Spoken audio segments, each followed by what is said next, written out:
Mango season കഴിയാനായപ്പോഴാണ് mango ice cream തിന്നാൻ പൂതിയായത്. എന്നാൽ പിന്നെ ഒരു മാംഗോ ഐസ്ക്രീം തന്നെ ആവട്ടെ എന്ന് വിചാരിച്ചു. Custard mango ice cream. 3 tablespoon custard പൗഡറിലേക്ക് 4 ടേബിൾ സ്പൂൺ പാലും കൂടെ ഒഴിച്ചു കൊടുത്ത് മിക്സ് ചെയ്ത് മാറ്റിവെച്ചു. ഇനി ഒരു ബൗളിലേക്ക് 1 കപ്പ് പാലും 3 ടേബിൾ സ്പൂൺ പഞ്ചസാരയും കൂടെ ഇട്ട് കൊടുത്ത് ചൂടായി വന്നപ്പോൾ ഈ കസ്റ്റാർഡ് മിക്സും കൂടെ ഒഴിച്ചു കൊടുത്ത് പാലൊന്ന് കുറുകി വന്നപ്പോൾ ഫ്ലെയിം ഓഫ് ചെയ്ത് മാറ്റിവെച്ചു.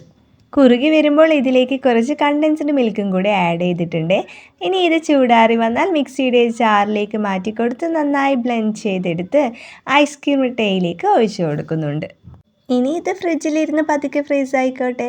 ഫ്രീസായി വന്നാൽ 4 മാംഗോ കട്ട് ചെയ്ത് അതിൻ്റെ പൾപ്പൊന്ന് മിക്സിയുടെ ജാറിലേക്ക് ഇട്ട് കൊടുക്കും. കുറച്ച് കണ്ടൻസ്ഡ് മിൽക്കും കൂടി ഒഴിച്ചു കൊടുത്ത് നന്നായി അടിച്ചെടുക്കാം കേട്ടോ.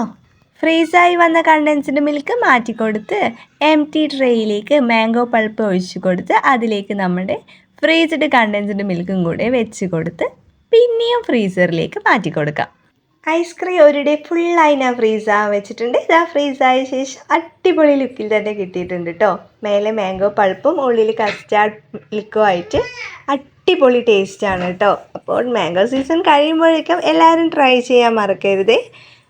പിന്നെ ഇത്രയേ ഉള്ളൂ ഇന്നത്തെ വീഡിയോ. മറ്റൊരു വീഡിയോയുമായി വീണ്ടും കാണാം. Bye bye. എങ്ങനെയുണ്ട് ഐസ്ക്രീം? സൂപ്പർ.